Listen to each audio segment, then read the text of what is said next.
आप सभी विश्वासियों को यीशु। आज का सुसमाचार संत लूकस के अध्याय 11 वाक्यांश 27 से 28 से लिया गया है। यीशु ये बातें कह ही रहे थे कि भीड़ में से कोई स्त्री उन्हें संबोधित करते हुए ऊंचे स्वर से बोल उठी, धन्य है वह गर्भ जिसने आपको धारण किया और धन्य है वे स्तन जिनका आपने पान किया है।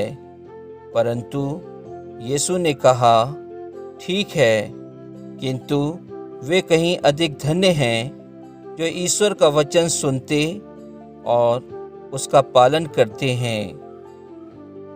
प्रभु का वचन है। ईश्वर को धन्यवाद। क्या मेरी और आपकी आत्मा प्रभु का गुणगान करती है? क्या मेरा और आपका मन अपने मुक्तिदाता ईश्वर में आनंद मनाता है?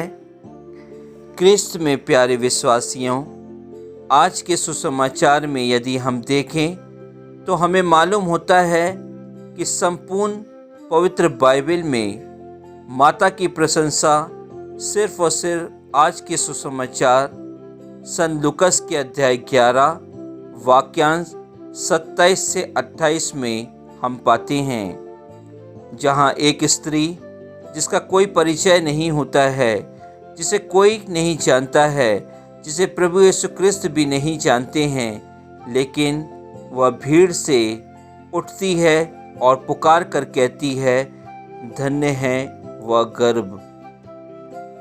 वह यह भी कहती है कि धन्य है वह स्तन जिसने आपका पान किया है।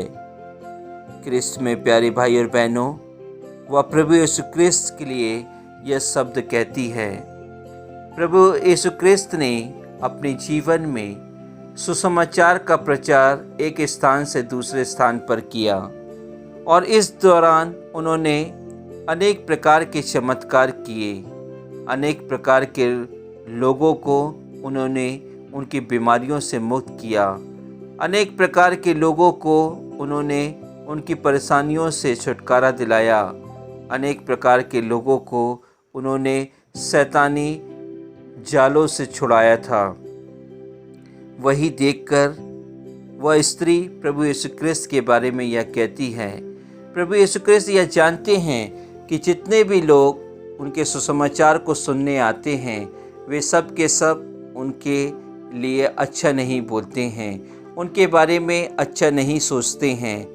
लेकिन प्रभु यीशु क्रिस्त यह भी जानते हैं कि उनमें से कई लोग उनके सुसमाचार के प्रचार करने के लिए उनके पीछे चले आते हैं। क्रिस्त में प्यारे भाई और बहनों, जिस प्रकार माता मरियम ने उनको अपनी सभी मेहनत से, सभी संस्कारों से उनको इस योग्य बनाया कि वह दूसरों की सेवा कर पाए, आज प्रभु यीशु क्रिस्त हम सभी से भी यही कहना चाहते हैं। यदि हम माता पिता हैं तो प्रभु यीशु क्रिस्त आज हमें याद दिलाना चाहते हैं कि उनकी भी माँ थी और आज हम भी माता पिता हैं।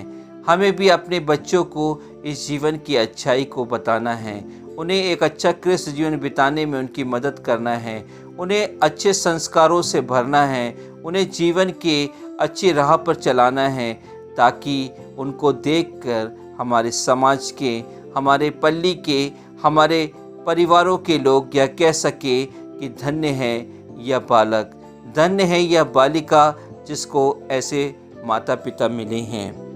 क्रिस्त में प्यारे भाई और बहनों, आज के सुसमाचार को हम जब देखते हैं तो हमें यह भी मालूम होता है कि प्रभु यीशु क्रिस्त ने उस स्त्री की बात को नकारा नहीं था। उसे वह वही महत्व देते हैं और कहते हैं कि तुमने जो कुछ भी कहा वह सही है, लेकिन प्रभु यीशु क्रिस्त कहते हैं कि अधिक धन्य वे हैं जो ईश्वर का वचन को सुनते और उसका पालन करते हैं। क्रिस्त में प्यारे भाई और बहनों, माता मरियम ने प्रभु यीशु क्रिस्त के इस योग्य बनाया कि प्रभु यीशु क्रिस्त ने उन लोगों को महत्व दिया जो ईश्वर के वचनों को सुनने आते थे और उसके अनुरूप अपना जीवन व्यतीत करते थे। आज हम माता पिता को यह सोचना है कि हमारे बालक और बालिका, हमारे पुत्र और पुत्री, हमारे परिवार के दूसरे सदस्य जो अच्छे मार्ग पर चल रहे हैं, उन्हें सिखाने के लिए माता पिता का योगदान महत्वपूर्ण तो होता ही है, लेकिन आस पड़ोस का माहौल, आस पड़ोस का वातावरण भी महत्व रखता है। तो हमें उन लोगों के लिए भी प्रार्थना करना है जो हमारे आस पड़ोस में रहते हैं, जो हमारे बच्चों को एक वातावरण देते हैं कि वे आगे चलकर एक अच्छा क्रिस्त जीवन बिता सकें। माता मरियम से अधिक धन्य वह स्त्री थी, वह पुरुष नहीं हो सकता। क्यों? क्योंकि माता मरियम ही थी जिसने ईश्वर का वचन या संदेश सुनकर स्वर्गदूत से ये कहा, देख मैं प्रभु की दासी हूँ, तुम्हारा कथन मुझ में पूरा हो जाए। क्रिस्त में प्यारे भाई और बहनों, यदि उस समय माता मरियम ने स्वर्गदूत के संदेश को अस्वीकार किया होता तो आज प्रभु यीशु क्रिस्त इस संसार में नहीं आते। प्रभु यीशु क्रिस्त हमारे लिए अपनी मृत्यु का बलिदान नहीं देते। प्रभु यीशु क्रिस्त का कोई परिचय नहीं होता और प्रभु यीशु क्रिस्त की वाणी कोई भी नहीं सुनता। अतः माता मरियम के हाँ का प्रत्युत्तर देने से ही संसार के मुक्तिदाता हमें प्राप्त हुए थे। यीशु मसीह का यह शब्द, यह वचन, जिन्हें कुमारी मरियम ने 9 महीने तक अपने गर्भ में धारण किया, अंततः संसार को प्रकट किया, तब तक कोई मनुष्य ईश्वर के वचन को सुनकर अपने जीवन में उसका पालन नहीं करता था। तब तक उसे माता मरियम की तरह ही कृपा प्राप्त नहीं हो सकती और वह मरियम की तरह कृपा से परिपूर्ण नहीं हो सकता। क्रिस्त में प्यारे भाई और बहनों, आज प्रभु यीशु क्रिस्त हमारे नज़दीकी संबंधियों के बीच में गिने जाते हैं, जैसे माता, भाई बहन आदि। उसी प्रकार प्रभु यीशु क्रिस्त भी हमारे परिवारों में एक सदस्य के रूप में गिने जाते हैं। प्रभु यीशु क्रिस्त का वचन जीवंत, सशक्त और किसी भी दुधारी तलवार से तेज है।